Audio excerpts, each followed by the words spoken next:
Not one of the many churches that we read of in the New Testament had a church building.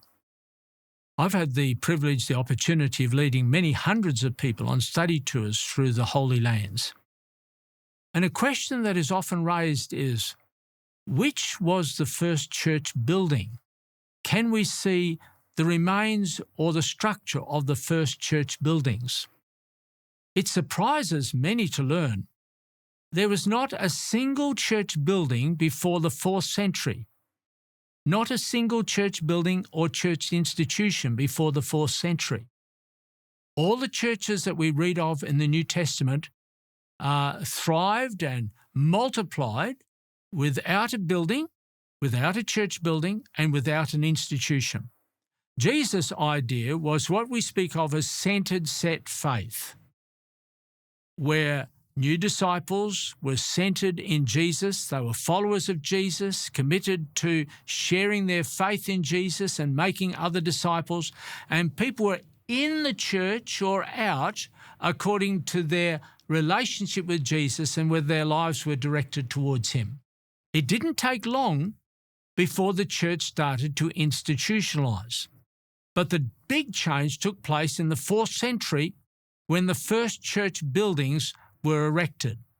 And with those church buildings came an institutionalization that totally changed the nature of church. And by that time, you were in or out of the church according to your membership. You were in or out of the church according to the church policy. You were in or out of the church according to the boundaries that were laid around the church. We call this the bounded set model of church.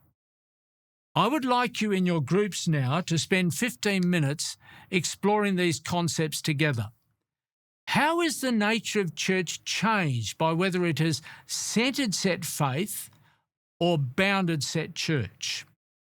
You'll find these questions on page 14 in the application section of your conversation guide, page 14. How is the nature of church changed by whether it is centered set or bounded set?